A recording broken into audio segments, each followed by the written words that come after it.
Frère Denis est là. Oui. Jonas, chapitre 1er, à partir du premier verset, et nous descendons. Je lis au nom de Jésus-Christ. Amen.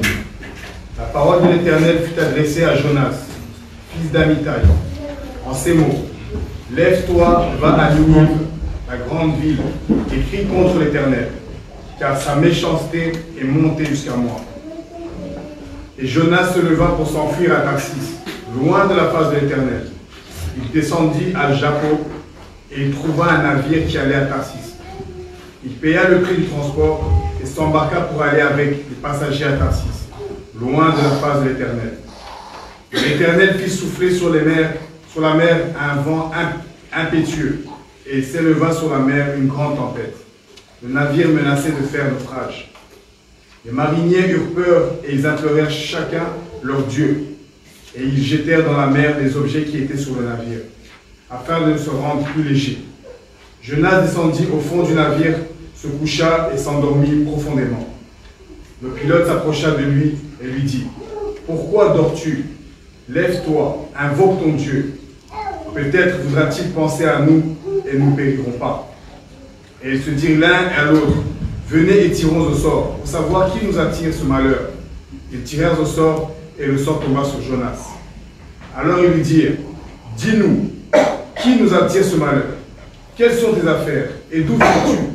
Quel est ton pays? Et de quel peuple es-tu? » Il leur répondit, « Je suis hébreu, et je crains l'Éternel, le Dieu des cieux qui a fait la mer et la terre. » Ces hommes eurent une grande frayeur et lui dirent, « Pourquoi as-tu fait cela? » Car ces hommes savaient qu'ils fuyaient loin de la face de l'Éternel, parce qu'il leur a fait déclarer. Ils lui dirent, « Que te ferons-nous pour que la mer se calme envers nous? » Car la mer était de plus en plus orageuse. Il leur répondit, « Prenez-moi et jetez-moi dans la mer, et la mer se calmera envers vous. Car je sais que c'est moi qui attire sur vous cette grande tempête. » Ces hommes ramaient pour gagner la terre, mais ils ne purent, parce que la mer s'agitait toujours plus contre eux. Alors ils invoquèrent l'Éternel et dirent, « Ô Éternel, ne nous fais pas périr à cause de la vie de cet homme, et ne nous charge pas de sang innocent, car toi, Éternel, tu fais ce que tu veux. » Puis ils prirent Jonas et le jetèrent dans la mer, et la fureur de la mer s'apaisa. Ces hommes furent saisis d'une grande crainte de l'Éternel, et ils offrirent un sacrifice à l'Éternel, et ils firent des vœux. Parole du Seigneur. Amen. Shalom à tout un chacun de nous. C'est encore un grand plaisir de retrouver l'Assemblée des élus de Bruxelles après un mois de travail en France. Là où on a essayé d'expliquer la fille des pharaons. Et il y a d'autres personnes qui nous ont dit, ah, ils étaient un peu jalouses. Pourquoi? Parce que cet enseignement sur la fille des pharaons n'a pas encore été donné ici. Donc apparemment, il fallait donner d'abord cette nourriture ici en Belgique, avant de le donner en France. J'ai dit, ben, chacun a sa grâce. Par exemple, là, nous aussi, c'est la première fois que je veux parler avec vous sur ce grand thème que j'ai intitulé « Le ver et le ricin ». Cette écriture se trouve dans votre Bible. Mais il fallait comprendre, ça veut dire quoi? Le ver et le ricin. C'est ça l'enseignement que nous allons manger tout au long de ce mois de mars, si Dieu nous fait grâce. Donc le vendredi, déjà, nous avons commencé les grandes lignes de cet enseignement sur le ver et le ricin. Nous sommes en son deuxième jour. Dans cet enseignement, qu'est-ce que nous voulons voir? Nous voulons amener le peuple de Dieu à comprendre que tout homme qui est tout autour de toi, ce ne sont pas vraiment des hommes qu'il faut donner confiance. Que ce soit dans ta famille, que ce soit au milieu de tes amis. La seule personne que tu dois donner confiance, c'est Jésus. Amen. Et si tu mets ta confiance en Jésus, Jésus lui-même te montrera qui sera au fait ton ami. J'aimerais te dire, il y a d'autres amis que tu as, ils t'aiment, mais dans leur cœur, ils ont encore un problème avec toi. Le problème que tu as, c'est parce que tu dis tout à tes amis. Tu ne caches rien. Toi, tu penses avoir dit la vérité, mais ces amis-là, ce sont eux qui vont te combattre parce qu'ils savent ta position. Ils savent comment tu agis. Ils savent quels sont tes projets. Et ce sont les mêmes personnes qui vont te combattre. Tout au long de cet enseignement, nous allons voir comment est-ce que le poison du ver peut détruire le ricin. Si tu n'as pas ces poisons, tu ne pourras pas détruire les ennemis qui sont tout autour de toi. Et je me retdis tes ennemis qui sont tout autour de toi. Dans leurs esprits, ce sont des démons, c'est vrai. Mais les démons utilisent aussi ceux qui se disent chrétiens. Ceux qui se disent chrétiens. Parce qu'en réalité, ce ne sont pas des chrétiens. Ce sont des gens qui ont fui pour ne pas être dans des mosquées. Et ils ont préféré venir dans l'église. Mais venir à l'église pour te détruire, en fait. Sans les savoir. Maintenant, si tu n'as pas le poison du ver, si tu n'as pas la sémence du ver, vouloir ou pas, ces ennemis-là vont commencer toujours à te combattre.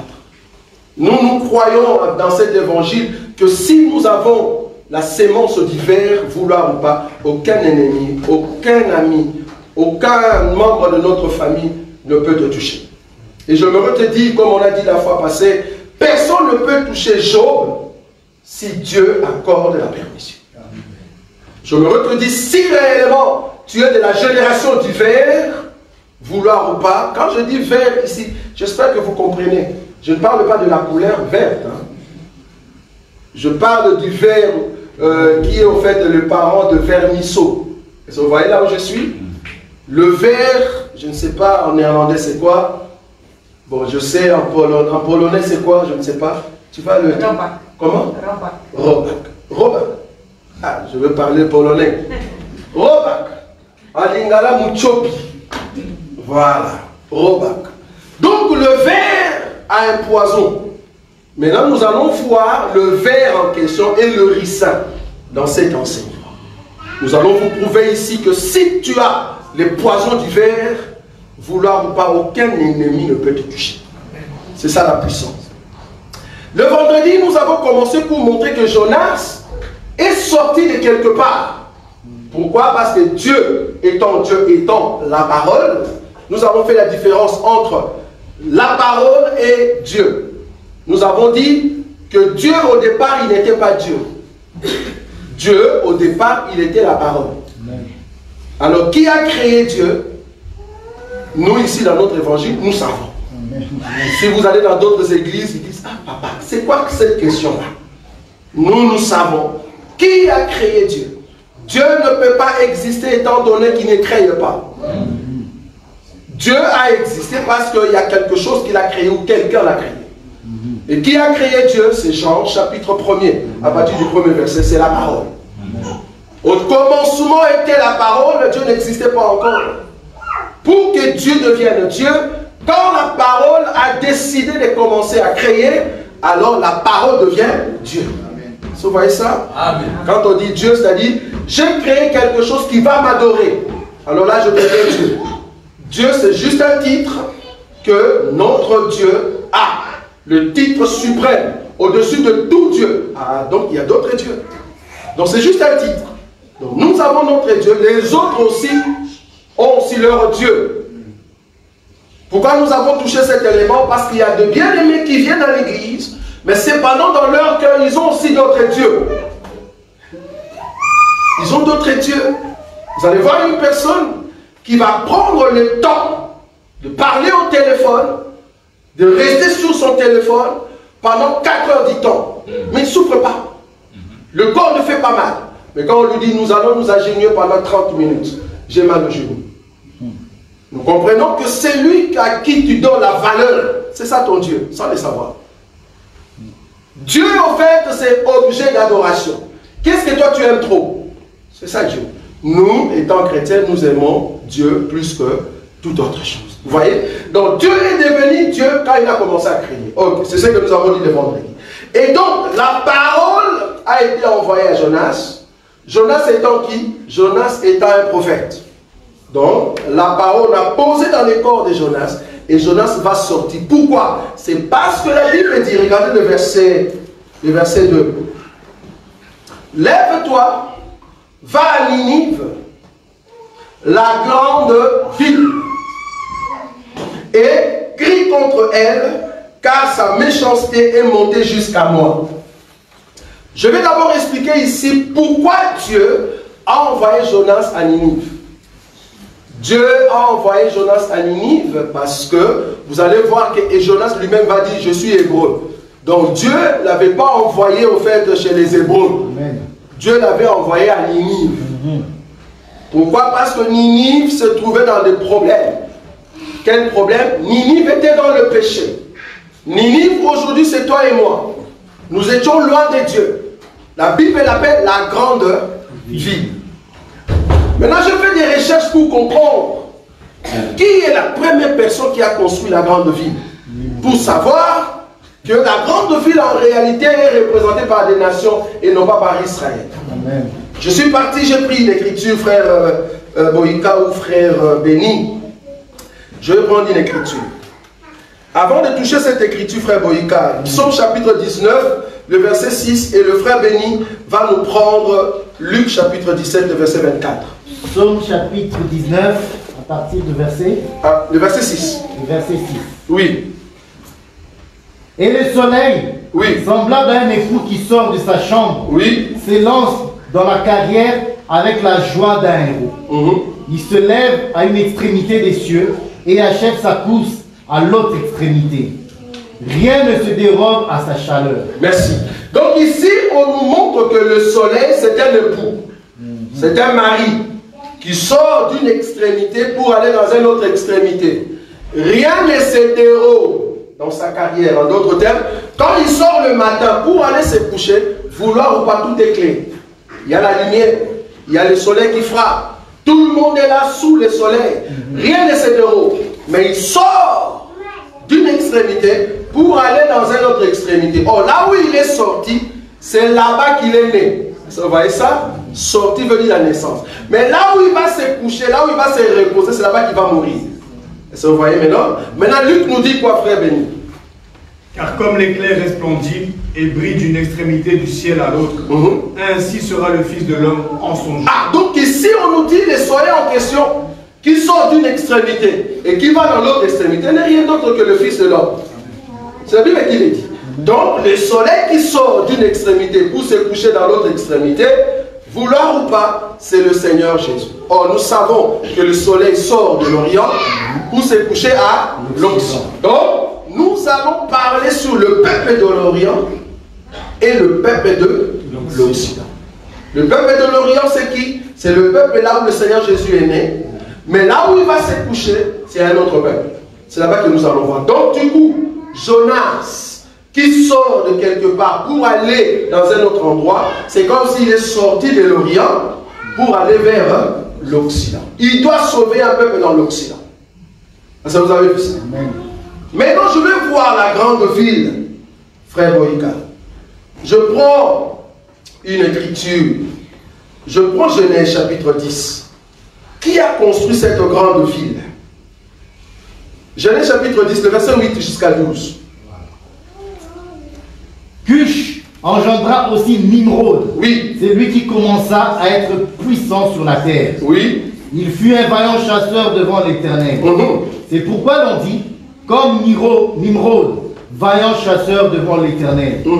Il régna d'abord sur Babel. Il régna sur Babel, c'est-à-dire Babylone. Oui. Grec, Akkad et Calné, au pays de Shinéar.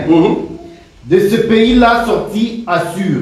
Il bâtit Ninive, Rehoboth, Ir, Kalash et Resen entre Ninive et Kalash. C'est la grande ville. Dans la grande ville ici de Ninive, la grande ville de Ninive n'est pas différente de la Babylone la grande. Vous voyez ça? Parce que la personne qui a construit cette ville ici s'appelle Nimrod. Maintenant, nous voulons voir Jonas. On l'envoie pour aller sauver un peuple du temps de Babel, du temps de la grande ville, du temps de Ninive. Chez Jonas, c'était Ninive, mais il faut prendre le terme la grande ville. Du temps de la grande ville, on recherche au fait un peuple là-bas qui souffre. Apocalypse. Je vais prendre rapidement Apocalypse, parce que je vais aller un peu rapide pour atteindre quelque chose. Je vois 15, 18. Essayez un peu de voir. Est-ce que c'est le verset? La grande ville qui est tombée. Oui, oui, donc la grande ville qui a l'autorité sur. Est-ce que c'est 15, 18? Non, c'est pas 18. Non, c'est pas l'Apocalypse, c'est pas 15. C'est pas chapitre 15. Non, c'est pas 11. Attends un instant. Oui, c'est 17. Voilà. 17, 18. Oui. Et la femme que tu as vue, oui, c'est la grande ville qui a la royauté sur les rois de la terre. La femme que tu as vue, c'est la grande ville qui a l'autorité sur tout le roi. Donc ici, Jonas qui sort pour aller à la grande ville, vouloir ou pas, la grande ville en question a l'autorité sur tout le roi. C'est pendant ces temps-là que Dieu envoie Jonas. Vous voyez ça? C'est quand il y a une puissance, il y a une grande ville qui règne, et pendant ces temps-là qu'on envoie maintenant Jonas, va sauver le peuple qui est dans la grande ville. Il ne faut pas aller sauver les Hébreux. En réalité, Dieu a envoyé Jonas pour aller sauver ceux qui sont dans la grande ville. Je me te dire aujourd'hui, pour ceux qui ne savent pas, la grande ville se trouve en Italie. Je ne sais pas si vous le savez. La grande ville se trouve en Italie. Parce que ici, Jean, quand il parlait, il a dit, l'ange lui a dit, la grande ville, pardon, la femme que tu as vue, qui est assise sur le zoo, c'est la grande ville qui a l'autorité sur tout le roi. Depuis ces jours-là, jusqu'aujourd'hui, la ville en question reste toujours la grande ville. Et, dit-on des gens, la grande ville qui avait l'autorité sur tout le roi s'appelle Rome. S'appelait Rome parce qu'au temps de Jésus, au temps des gens, c'est Rome qui régnait. Donc, vouloir ou pas, la grande ville, c'est Rome. Ok. Aujourd'hui encore, nous sommes sous Rome. Oui. Nous sommes encore sous Rome. Si tu es président, tu ne peux pas monter comme étant président sur la face de la terre sans pour autant aller à Rome. Tu dois le rencontrer. On l'appelle Saint-Père. On l'appelle Saint-Père. Il faut le rencontrer. Pourquoi? Parce que c'est lui qui te donne, en tout cas, le pouvoir pour administrer ou diriger ton pays. Donc, nous sommes encore au temps de la grande ville. Ok. Pendant ces temps-là, maintenant, Dieu envoie Jonas. Mais remarquez, il est dit ceci. Alors que Jonas, au lieu d'aller dans la grande ville, il est parti où? Dans un bateau. Donc, la sortie de Jonas pour aller vers le peuple qui souffrait, pour aller vers le peuple qui est la grande ville, au lieu d'aller là-bas, non, Jonas, il va dans un bateau. Donc là, nous voyons ce que j'avais dit le vendredi. En réalité, pour compter un jour, Dieu commence par le soir et il termine par le matin. C'est fit le premier jour. Il y eut un soir et il y eut un matin, c'est fit le premier jour. Donc on ne peut pas compter un jour si on commence par le soir. Donc en réalité, ce n'est pas le peuple du soir qu'on devait commencer le salut. Mais vu que le soleil, pour le voir, il faut le voir le matin. Comme il est le soleil, il vient comme le soleil, donc il est obligé de commencer par le peuple du matin. Amen. Or, le peuple du matin, c'est le peuple de l'Orient. C'est comme ça que le soleil, au lieu de commencer par nous, il a commencé dans un bateau. C'est-à-dire, il a commencé par Israël. Jonas, au lieu de venir vers Ninive, non, il ne vient pas vers Ninive, il va dans un bateau.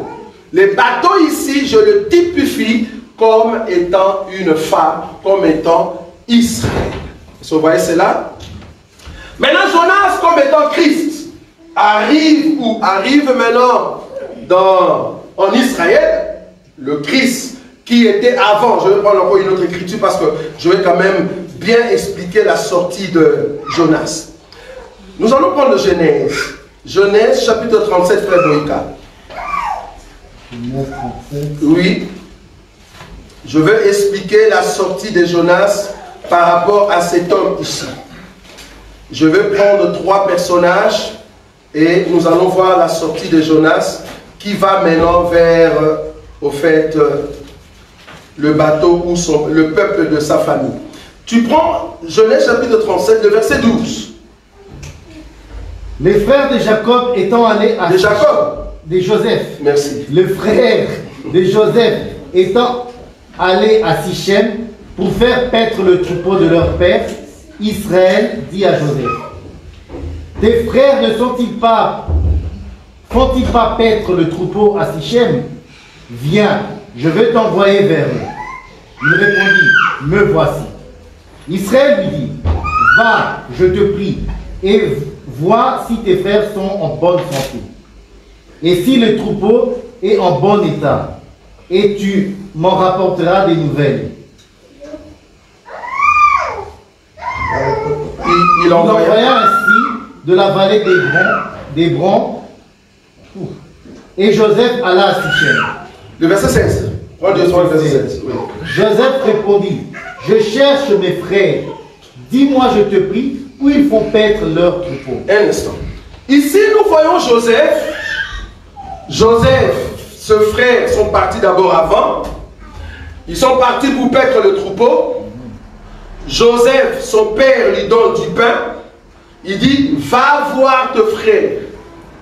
Joseph qui sort de la maison de son père, qui va vers ses frères, c'est la sortie de Jonas, de là où il était, pour aller vers les bateaux. Vous voyez ça?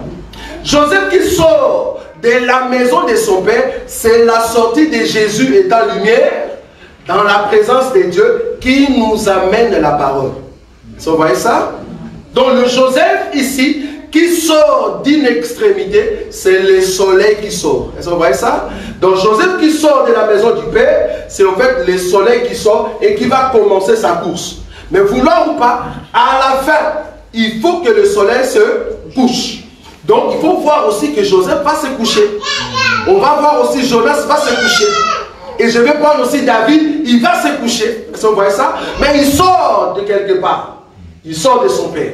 Donc nous voyons aussi Joseph qui est sorti. Le verset que j'ai pris ici, le verset 16. Je vous ai dit que Joseph qui sort, c'est Jésus. Donc c'est le ministère de Jésus qui commence. Mais c'est Jésus qui doit aller se coucher quelque part. Bon, quand Jésus est venu, il est venu chercher ce frère. Comme Joseph.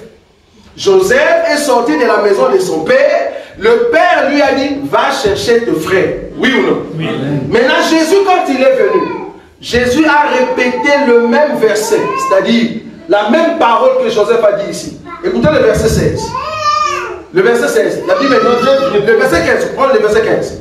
Un homme le rencontra, oui. Comme il errait dans le champ, oui. Il le questionnait en disant, oui. Que cherches-tu? Oui. Joseph répondit, je cherche mes frères, dis-moi je te prie, où ils font paître leur troupeau. Cette écriture où Joseph, on lui a posé la question, qu'est-ce que tu cherches?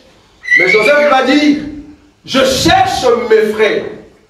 Cette réponse-là, c'est ce que Jésus a répondu à la femme. La femme qui lui a dit, Seigneur, est-ce que tu peux sauver, au fait, ma vie ou ma fille? Et puis Jésus va répondre, je t'ai envoyé qu'aux brebis perdues de la maison d'Israël. En d'autres termes, je t'ai envoyé seulement pour mes frères. Je cherche seulement mes frères. Donc, je vais seulement aller en bateau. Donc, pas là où on m'a envoyé. D'abord, le bateau. Vous voyez ça? Ça, c'est Jonas. Donc, ici, Joseph, qui sort de la maison de son père, il est venu d'abord, le matin, pour ses frères. Et je me te dire, quand Jésus était en Israël, sur la face de la terre, il n'y avait pas la parole. Personne ne peut nous dire au temps de Jésus qu'il avait l'enseignement. Personne. Donc vous comprenez, pour ceux qui nous disent qu'ils ont reçu l'enseignement par Mahomet, Mahomet, si tu ne l'as pas reçu par Jésus, je suis désolé, mais voilà, il y a un problème. Quand Jésus était sur terre, la seule personne qui détenait la parole, il n'y a que Jésus. C'est lui qui avait le pain. Il n'y a personne qui avait le pain. C'était Jésus. Et Joseph, c'est lui qui descendait avec le pain pour le frère. Il n'y a personne qui peut sauver ces gens.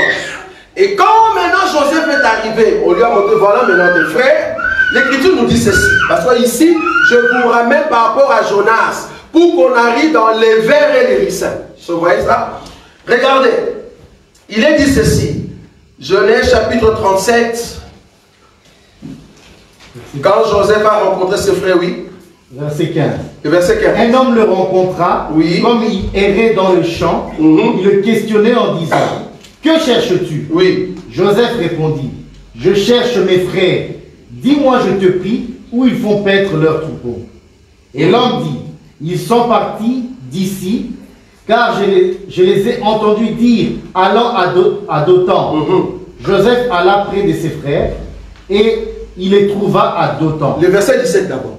Joseph alla près de ses frères et il les rencontra à Dothan. Ça, c'est le Seigneur Jésus qui est sorti comme étant lumière et qui vient en Israël et il commence à faire le miracle. Il fait le miracle au milieu de son peuple. Là, le peuple était encore bon, ils l'ont accepté parce qu'il vient d'arriver avec la puissance qu'il a les 3 ans. Mais après les 3 ans, remarquez le verset 18. Après les 3 ans, qu'est-ce qui se passe? Ses frères en question. Vous voyez ça? Qu'est-ce qu'il est dit dans 18? Ils le virent de loin. Oui. Et avant qu'il fût près d'eux, oui, ils complotèrent de le faire mourir. Donc le verset 17, quand il dit ses frères, là nous voyons, quand il le voit, il était dans la joie. Il s'est dit, je suis au milieu de mes frères. Mais le frère en question, au lieu d'être dans la joie, parce qu'ils ont vu leur frère, il n'était pas dans la joie. Le frère commençait à comploter. Est-ce que vous voyez ça? Quand on dit comploter par rapport à Jésus, le complot a pris tous les temps du ministère de Jésus. Est-ce que vous voyez ça? Amen. Il commençait à comploter contre le Seigneur, comme le frère ici complotait contre Joseph. Maintenant, quand nous allons rentrer sur Jonas, vous allez comprendre que Jonas aussi c'est Joseph, Jonas aussi c'est Jésus. Comment nous allons voir qu'est-ce que Jonas faisait là-bas. Donc ici on commence à comploter contre qui? Contre Joseph. Mais ils n'ont pas compris que Joseph a amené le pain. Alors que Jésus, Joseph, tout à l'heure on lui a posé la question, qu'est-ce que tu cherches? Il dit, je cherche mes frères. On l'a posé à Jésus, mais le pain, Jésus a répondu, le pain c'est pour les enfants, ce n'est pas pour ceux qui sont dehors. Donc c'est Joseph qui ramène le pain, c'est Jésus qui a la parole, et la parole était, il voulait donner à Israël. Mais comme Jean chapitre 1er, je crois le verset 11 ou 10, on va prendre le verset 10. Le verset 10. Jean chapitre 1er, le verset 10, il est dit quoi? Il est dit ceci. Oui. Elle était dans le monde, oui, et le monde a été fait par elle, et le monde ne l'a point connue. 11, tu peux descendre, oui, continue. Elle est venue chez les siens, oui, et les siens ne l'ont point reçue. Le sien ici, quand le soleil est sorti, le soleil est venu chez les siens. Le sien en question, c'est le frère de Joseph. Amen. Vous voyez ça? Les siens, c'est qui? C'est au fait Israël. Ça, ce sont encore des bases. Le sien, c'est Israël, qui n'ont pas reçu Jésus, la parole de Jésus, alors qu'il a amené le pain. Ils ne veulent pas de ce pain. Au contraire, ils ont comploté. Ils ont comploté de les tuer. Et là, qu'est-ce qui se passe? Le verset 18, frère Boïka. Ils voulaient maintenant les comploter pour le tuer. Ils le virent de loin. Oui. Et avant qu'il fût près d'eux, oui, ils complotèrent de le faire mourir. Oui. Ils se dirent l'un à l'autre, voici le faiseur de songes qui arrive. Venez maintenant, tuons-le et jetons-le dans une des citernes. Nous dirons qu'une bête féroce l'a dévoré et nous verrons ce que deviendront ces songes. Donc là, on voit au fait du temps de Jésus, le sacerdoce mosaïque qui complotait pour arrêter Jésus. Pourquoi? Mais il a amené le pain. Et puis, ici, ils ont dit faiseur de songes. En d'autres termes, Jésus avait le miracle. Le fait que Jésus avait le miracle, c'est ça qu'il a tué. Et ils disaient en eux-mêmes, ah, c'est Jésus-là, il brise la loi de Moïse. Si vous descendez ici, vous allez voir que quelque part, Joseph, on l'a ôté de l'habit de multicolore et on l'a mélangé avec du sang. Mais on reviendra là-bas prochainement. Ici, je vous montre seulement la sortie de Jonas. Le fait que Joseph est sorti de quelque part, il va amener le pain pour ses frères. Ça, c'est le soleil qui quitte d'une extrémité et qui va quelque part. Est-ce que vous voyez ça? C'est au fait de Jonas qui ne veut pas aller à Ninive, il commence pour aller dans un bateau. C'est ça la sortie de notre Seigneur Jésus. En réalité, il devait commencer par nous, mais parce qu'il est le soleil, c'est le jour du matin, il commence par Israël. Ce n'est pas grave. Mais remarquez le problème. Je prends encore une autre écriture. 1 Samuel. Je suis en train de marier les écritures pour vous amener quelque part. 1 Samuel. 1 Samuel chapitre 17, frère Boïka. 1 Samuel 17, commence à partir du verset 10. Oui. Le Philistin dit encore, je jette en ce jour un défi à l'armée d'Israël. Oui. Donnez-moi un homme et nous nous battrons ensemble. Saul et tout Israël entendirent ces paroles du Philistin. Et ils furent effrayés et saisis d'une grande crainte. Or, David était fils de cet Éphratien de Bethléem de Juda, nommé Isaïe, qui avait 8 fils et qui du temps de Saül, était vieux avancé en âge. 13. Les 3 fils aînés d'Isaïe avaient suivi Saül à la guerre. Le premier-né des 3 fils qui étaient partis pour la guerre s'appelait Eliab, le second Abinadab et le troisième Shama. David était le plus jeune. Et lorsque les 3 aînés eurent suivi Saul, David s'en alla de chez Saul et revint à Bethléem pour faire paître les brebis de son père. Le Philistin s'avançait matin et soir, et il se présenta pendant 40 jours. Isaïe dit à David, son fils, prends pour tes frères cet épha de grains rôtis et ces 10 pains, et cours au camp vers tes frères. Porte aussi ces 10 fromages au chef de leurs milliers. Tu verras si tes frères se portent bien, et tu m'en donneras des nouvelles sûres. Ils sont avec Saül et tous les hommes d'Israël dans la vallée des Térébintes, faisant la guerre aux Philistins. 20.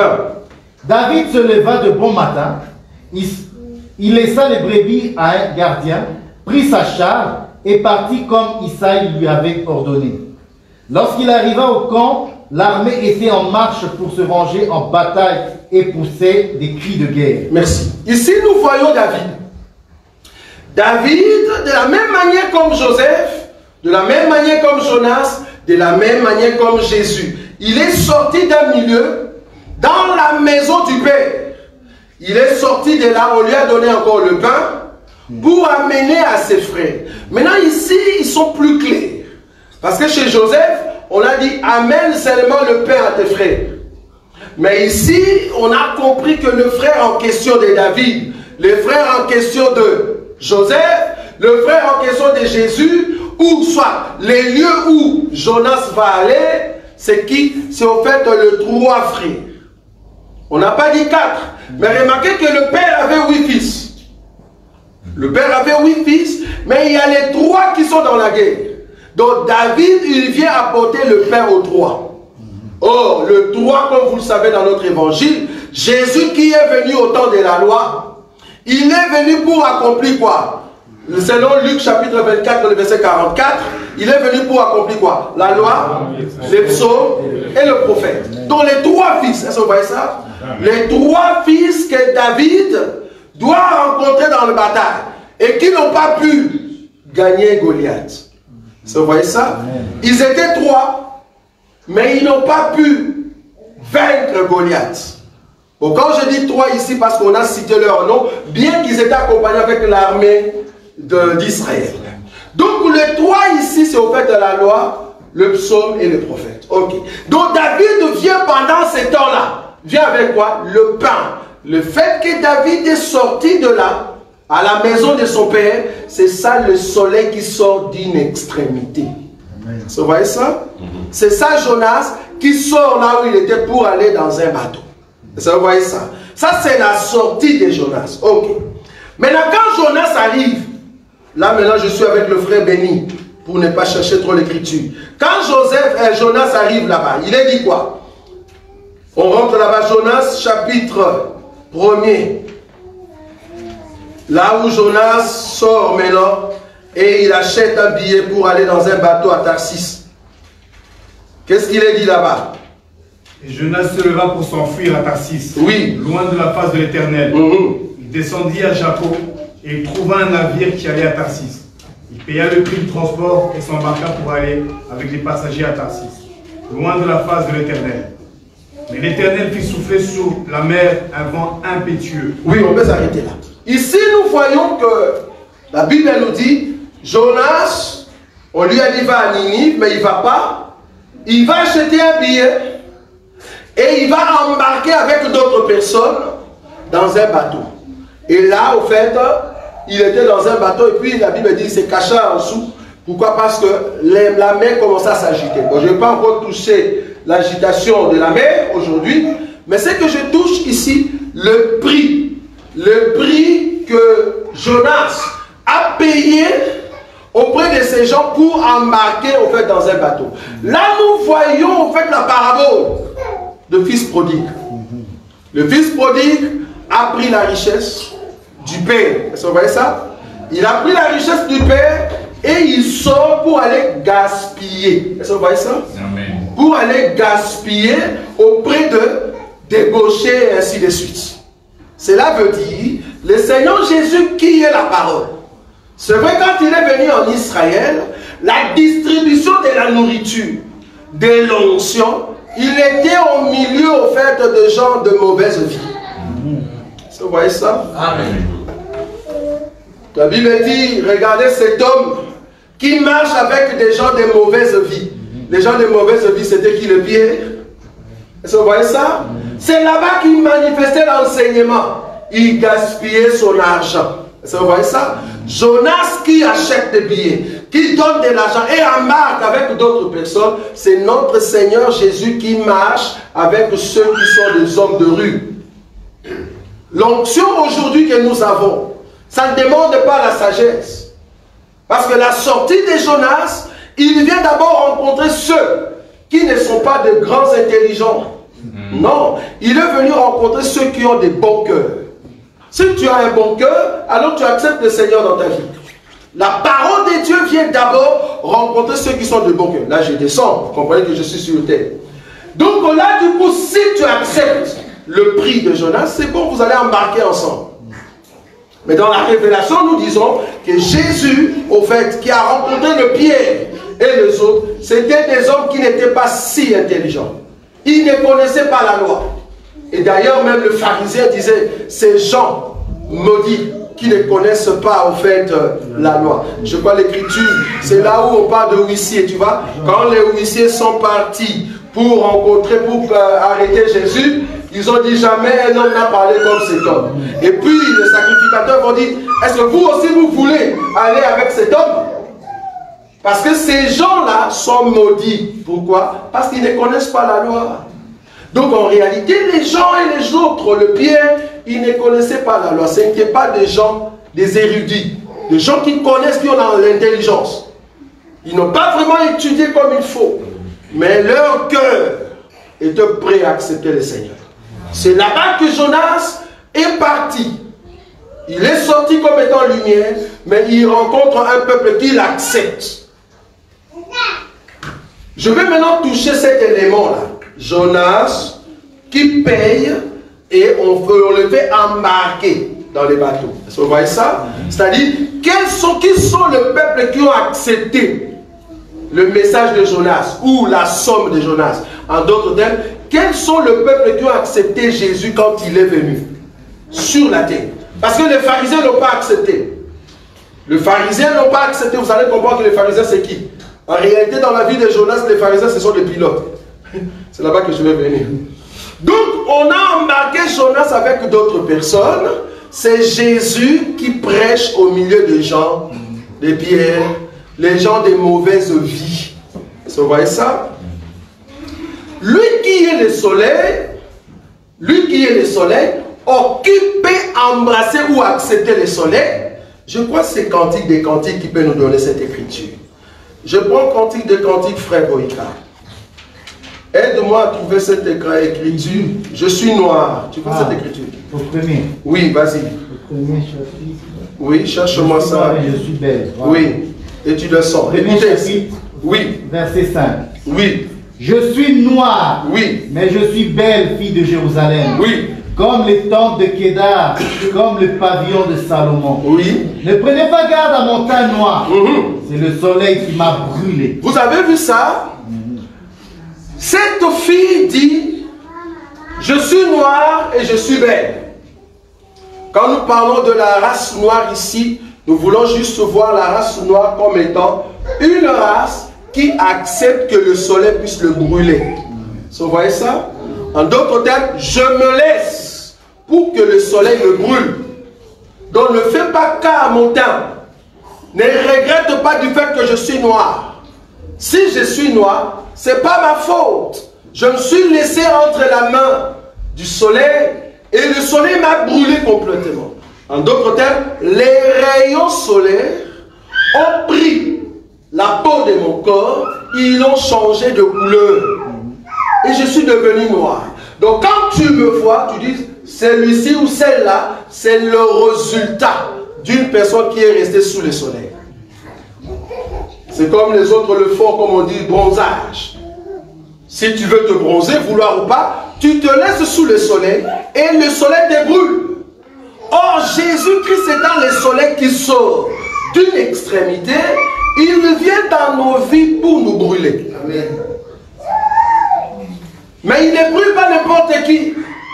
Parce que si nous sommes à la plage, mais toi tu ne veux pas t'exposer à la plage, le soleil ne va pas te brûler. Le soleil est là, mais le soleil ne va pas te brûler. Pourquoi? Parce que c'est toi qui fuis le soleil. Et nous avons des personnes comme ça. Quand je dis plage, je ne vous ai pas dit d'aller à la plage. Donc, le soleil qui nous brûle, cela veut dire, je me suis laissé entre les mains du soleil pour que cela me brûle complètement. C'est Jésus qui vient dans ta vie parce que toi-même tu as un bon cœur. Tu te laisses entre les mains du Seigneur pour que le Seigneur prenne place dans ton cœur. Nous disons toujours dans notre évangile que tu ne peux pas embrasser Jonas, tu ne peux pas être avec Joseph, tu ne peux pas être avec le Seigneur si tu n'ouvres pas ton cœur. Tu dois ouvrir ton cœur pour que Jésus prenne place en toi. C'est ça Jonas qui embarque avec un peuple. La fille qui est devenue noire, c'est une fille qui a accepté les rayons solaires. Je sais que les rayons solaires, vouloir ou pas, pour ceux qui aiment s'embroser, va demander, tu vas voir que ça pique, ça fait mal. Si la parole de Dieu ne te fait pas mal, bien aimé, tu es encore fort. Parce que nous autres, la parole de Dieu nous a façonnés. La parole de Dieu a changé notre couleur. Nous étions là sous le soleil, transpirant, et le soleil nous a frappés complètement.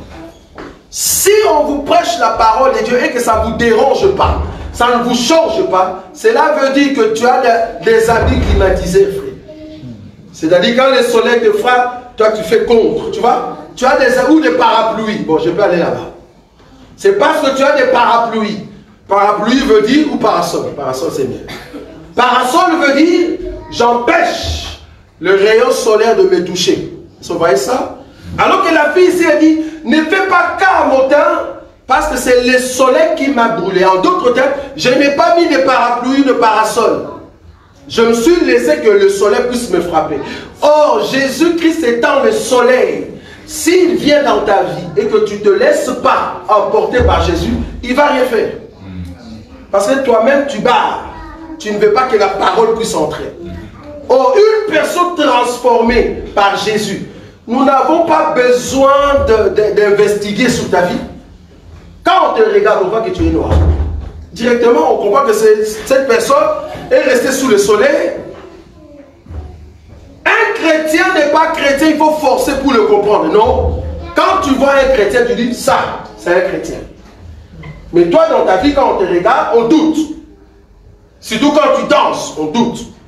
Tu es chanteur de Christ, tu chantes pour Jésus. Quand tu chantes, on met en fait la même chanson, mais dans le monde. On dit, ok, on va diminuer les sons. On diminue les sons, on appelle quelqu'un qui ne connaît pas Dieu. On dit, entre ces deux musiques, qui danse pour Jésus? Il dit, mais ils dansent la même chose. Il ne voit pas la différence. Pourquoi? C'est parce que ces gens-là ne sont pas des noirs. Ne mettez pas dans votre tête noir de la race. Je ne suis pas là-bas. Je parle ici, noir veut dire l'identité que le Seigneur te donne. Amen. Ces gens-là n'ont pas l'identité de Dieu. Transformé complètement. Un enfant de Dieu qui n'est pas transformé par la parole, on se dit, tu es chrétien en quoi? Oui, on comprend que tu es chrétien parce que tu ne veux pas qu'on t'appelle musulman. Tu ne veux pas qu'on t'appelle bouddhiste. C'est pour ça que tu fais le signe de la croix. Quelqu'un qui veut manger, il fait le signe de la croix. Nous avons chanté ici, la croix aujourd'hui, ce n'est pas la croix en bois. Et d'ailleurs, Jésus n'est plus sur la croix, frère. Pour ton information, Jésus n'est plus sur la croix. Et moins encore, Jésus n'est pas un bébé. Un bébé qui naît au mois de décembre et qui est mort au mois d'avril. Waouh, il ne traîne pas ce bébé. Un bébé qui est né au mois de décembre le 25 et arrivé au mois d'avril, il est mort. Nous, notre Seigneur est vivant. Amen. Notre Seigneur n'est plus bébé. Mais maintenant, il touche, en fait, toute personne qui vient auprès de lui. Parce que le but de la sortie du soleil, c'est pour retrouver là où il y a les ténèbres. Le soleil vient chasser le ténèbre. C'est pour ça que la Bible dit que la lumière soit. Parce que la terre était dans les ténèbres. Je me redis, toi et moi, nous étions Ninive. Le soleil sort quelque part. Le soleil arrive. Mais au lieu de commencer chez nous, le soleil a commencé d'abord en Israël. Mais du moins, Dieu, dans ses pensées, il voulait d'abord sauver Ninive. Ça s'appelle le plan de la rédemption. Est-ce que vous savez que Israël n'ira pas au ciel? Quand je dis Israël, Israël terrestre. Amen. Vous imaginez le plan de la rédemption? Donc Dieu, dans son omniscience, Dieu dans son omniscience, qu'est-ce qu'il dit? Israël n'entrera pas au ciel. Mais qui va entrer au ciel? Ceux qui sont à Bruxelles, vous imaginez? Les Bruxellois vont entrer au ciel. Mais pour entrer au ciel, tu dois te laisser pour que le soleil puisse te brûler. Israël n'entrera pas au ciel. Pour entrer au ciel, il faut que le soleil puisse te brûler. Or, la mission qui a été donnée au soleil pour nous brûler, c'est une mission qu'on appelle le plan de la rédemption. Dans le plan de la rédemption, Israël, pour aller au ciel, il n'est pas là. C'est seulement toi et moi. Quand Jonas est sorti de la maison pour aller dans un bateau, Dieu dans sa tête, vouloir ou pas Jonas, tu dois aller prêcher où? À Ninive. Donc toi et moi, si nous sommes là, vouloir ou pas, il y a un plan de la rédemption. Je vais prendre une dernière écriture. Une dernière écriture. Je prends quelle écriture qui va m'aider ici? On va prendre un élément, frère. Je prends Jérémie. Jérémie chapitre 22. Jérémie 22. Jérémie 22. Oui. Le verset 8 à 9. Verset 8 à 9. Des nations nombreuses passeront près de cette ville. Oui. Et elles se diront l'une à l'autre: pourquoi l'Éternel a-t-il ainsi traité cette grande ville? Et l'on répondra: parce qu'ils l'ont abandonné. Ils ont abandonné l'alliance de l'Éternel, leur Dieu. Parce qu'ils se sont prosternés devant d'autres dieux et les ont servis. Remarquez, je ferme ma Bible. La seule chose que Dieu a horreur, la seule chose que Dieu n'aime pas, c'est une ville qui ne considère pas que Dieu est vivant. Une personne qui est maudite, c'est une personne qui n'accepte pas que Dieu est vivant. Quand je dis vivant ici, c'est-à-dire tu donnes toute ta confiance en Dieu. Remarquez la grande ville ici dans le livre de Jérémie, c'était une grande ville qui était grande, mais qui est tombée. Et les gens posent la question: pourquoi on l'a traité ainsi? Et la réponse c'est quoi? C'est parce qu'ils ont abandonné les dieux vivants. Ils n'ont pas respecté. Quand le soleil se prépare pour sortir, je dis ici, il y a un plan de rédemption pour Ninive. C'est vrai, bien que le soleil est encore en Israël. Parce que nous allons voir quand est-ce que le soleil viendra chez nous. Mais bien qu'il y a le plan de rédemption, il y a beaucoup. Parce que ici, le plan de rédemption, vouloir ou pas, c'est la rédemption quant à la mort. Amen. Nous tous, comme nous sommes là, nous ne mourrons pas tous, comme la Bible l'a dit. Nous tous, nous ne mourrons pas. En tout cas, personnellement, moi, je ne vais pas mourir. Amen. Bon, il y a quelqu'un qui m'a dit, qu'est-ce que le frère dit? Moi, en tout cas, je crois que toi aussi, tu ne vas pas mourir. Amen. Bon, comme tu n'as pas dit Amen, ok, c'est toi qui voyais. Moi, personnellement, je crois que je ne vais pas mourir. Parce que toi, ce que tu appelles mort, c'est pas ce que moi j'appelle mort. Ce que toi, tu appelles mort, moi, je l'appelle sommeil. Amen. Il n'y a qu'une mort. Nous, dans notre évangile, il n'y a qu'une mort. Cette mort, c'est quoi? C'est la mort éternelle. Or, les enfants des dieux ne vont pas mourir éternellement. Non. Pourquoi? Parce que nous avons la sémence de celui qui ne meurt pas. Nous avons la sémence de celui qui ne meurt pas.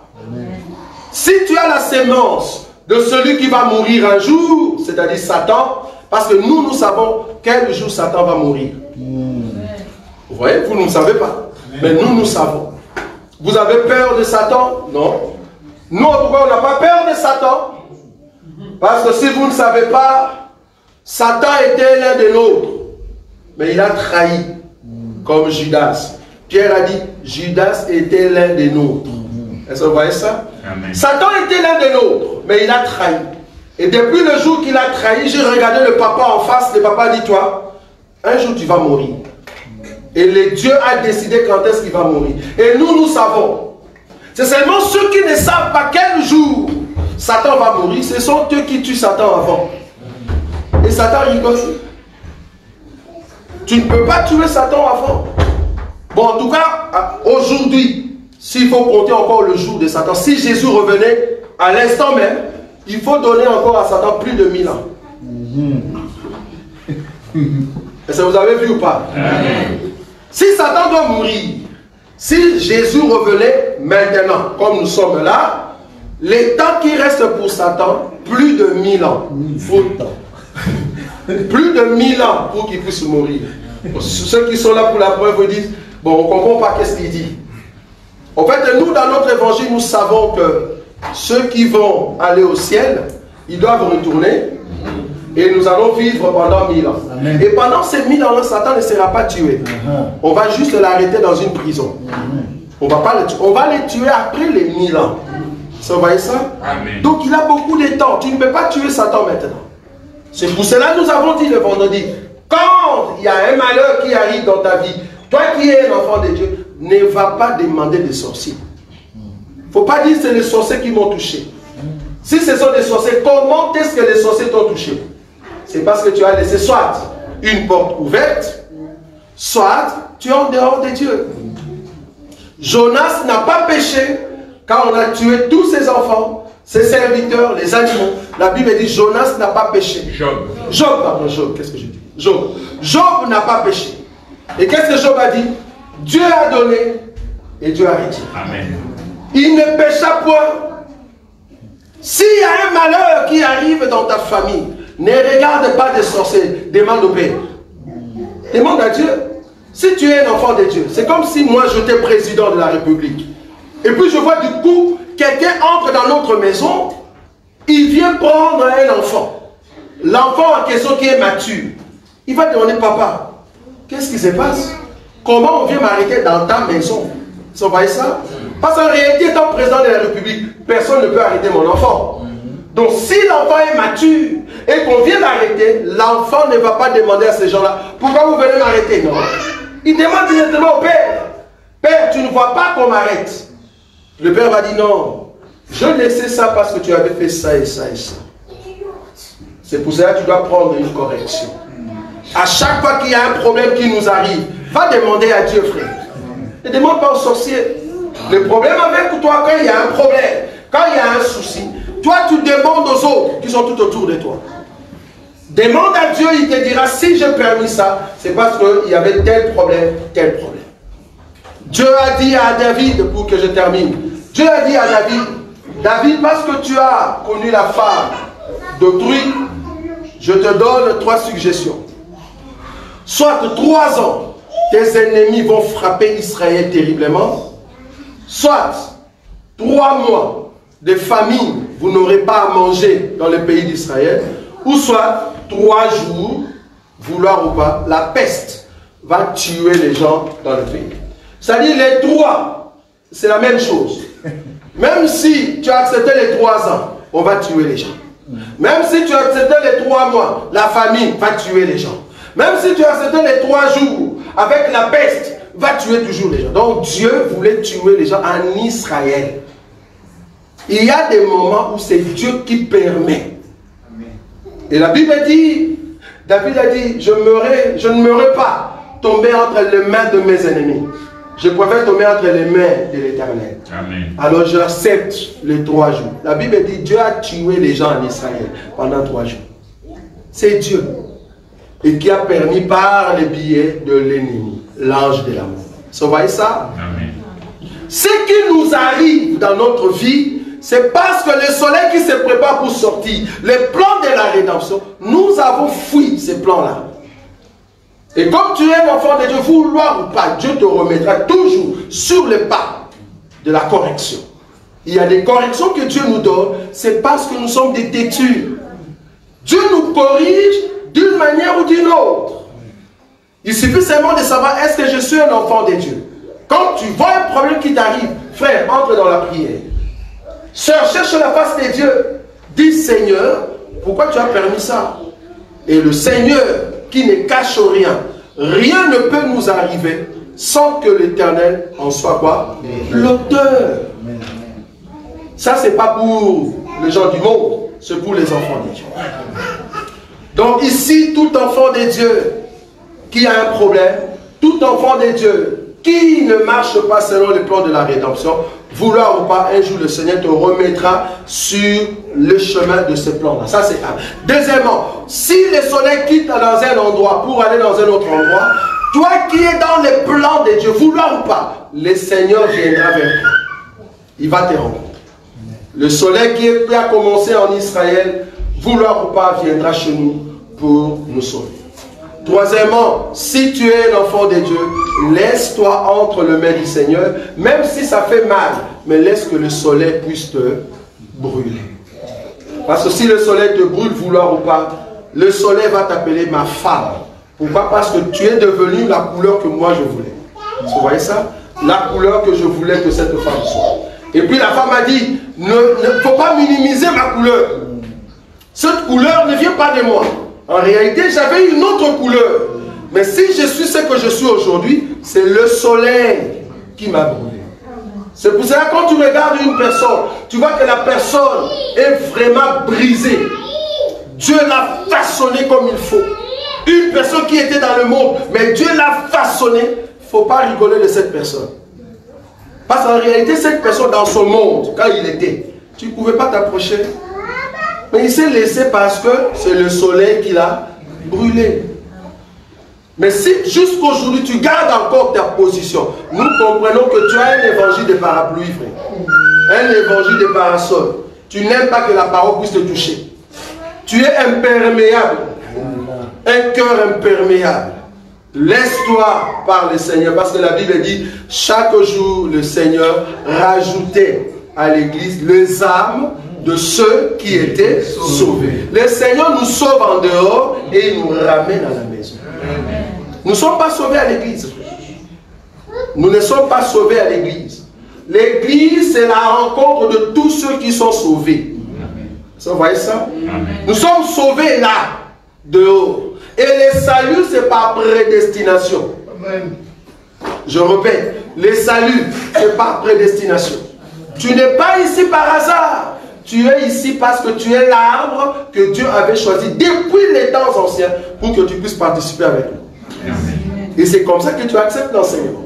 Mais si tu n'es pas des nôtres, vouloir ou pas, ne souffre pas. À un moment, tu verras vraiment ton cœur te dire, sors. Et tu vas sortir parce que tu n'es pas des nôtres. Mais si tu es des nôtres, bien que ça fait mal, ça te brûle, ça fait trop mal, tu vas dire, je n'ai pas de place pour aller. Je suis la femme du soleil, brûle-moi. Parce que l'évangile que nous avons, ça fait trop mal, mais du moins ça transforme le cœur. Et ça change nos vies. Amen. Nous acclamons le Seigneur.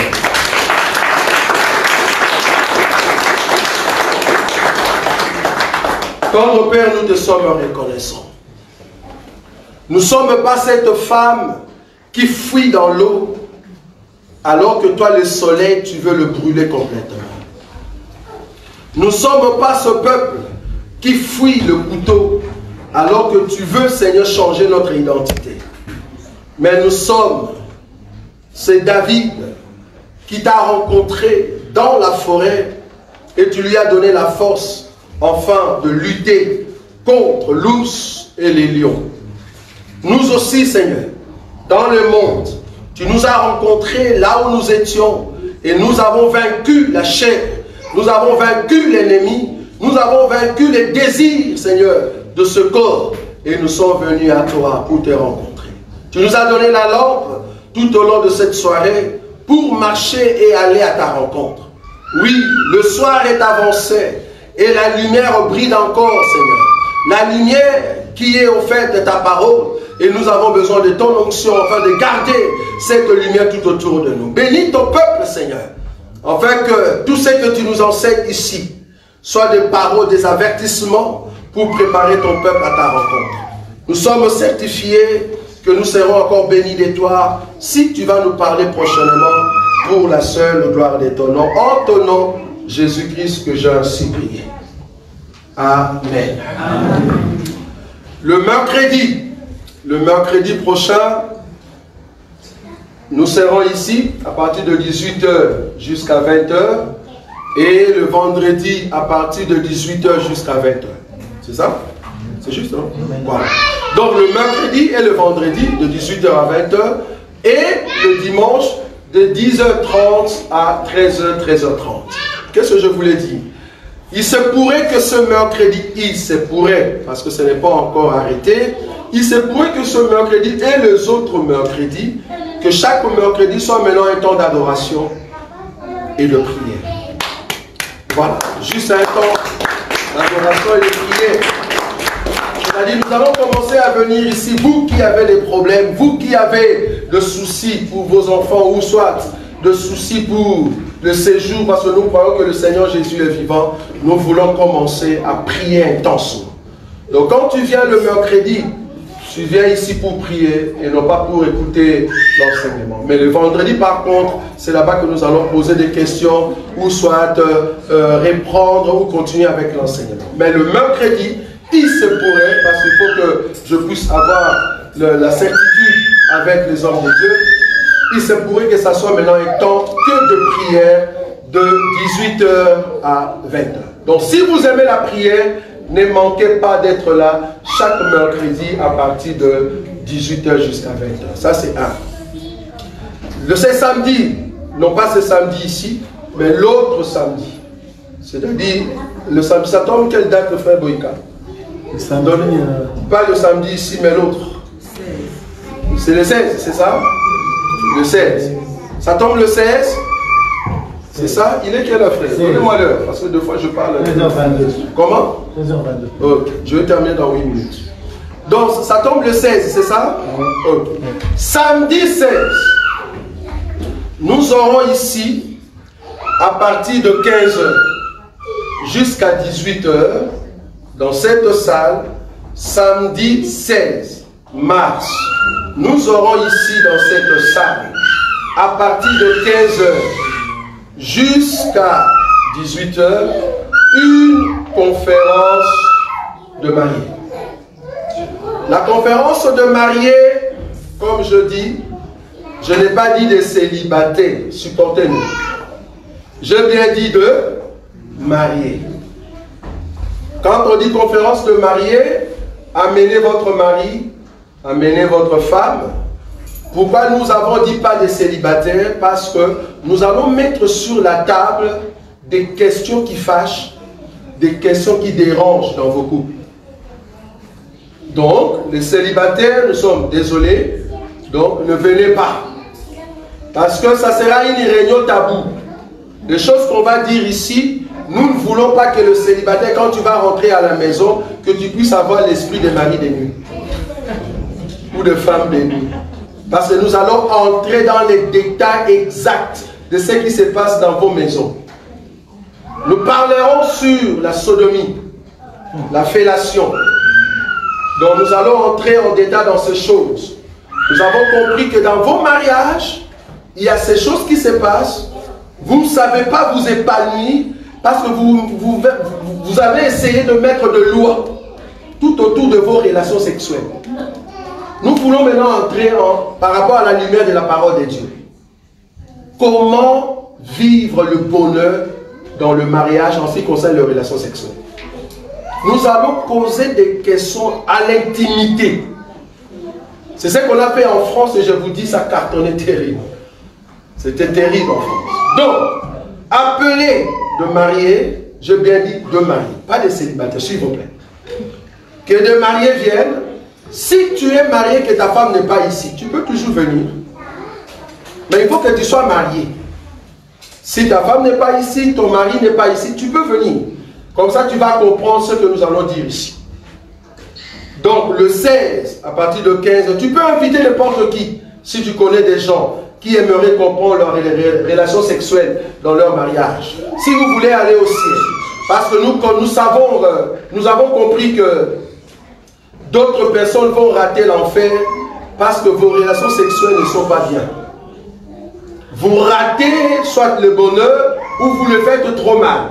Quand je dis vous le faites ici, on ne va pas montrer en détail, non. Mais on va entrer quand même dans qu'est-ce que la Bible dit en ce qui concerne les relations sexuelles. La Bible aussi nous enseigne là-dessus. Maintenant, nous allons voir. Est-ce que c'est permis ou pas? Quelles sont les choses qui sont permises dans le mariage? Donc, on ne va rien cacher. Donc, du coup, les célibataires ne venaient pas. Et surtout les enfants encore, n'essayez même pas. Si on te voit là-bas tout autour de fenêtres, en tout cas, nous allons te chasser. C'est vraiment pour les adultes. Donc, nous allons inviter des bien-aimés qui vont venir de partout. Vous allez poser des questions qui fâchent. Et nous allons voir à la lumière de la parole si cela est bon ou pas. Après le 16 de la journée du 16, la semaine qui vient après, c'est le combien? Le 23. Le 23, c'est là-bas que nous aurons maintenant la réunion pour tout le monde en ce qui concerne avant le mariage, pendant le mariage et après le mariage. Là maintenant, ça sera pour tout le monde. Donc, 2 week-ends. Le premier samedi, c'est d'abord pour le marié et le deuxième samedi, c'est pour tout le monde. Nous voulons rassembler nos couples, en fait, qu'ils comprennent comment je peux me préparer pour marier, quel homme il faut rencontrer. Et quand l'homme fait ceci, qu'est-ce que je dois faire? Est-ce que je peux divorcer alors que je suis chrétien? Ça, nous le verrons au fait le 23. Mais le 16, c'est seulement pour le marié. Et le 23, pour tout le monde, mes conférences sur avant le mariage, pendant le mariage et après le mariage. Est-ce que vous avez compris cela? Voilà. Nous allons nous mettre debout et donner nos offrandes rapidement.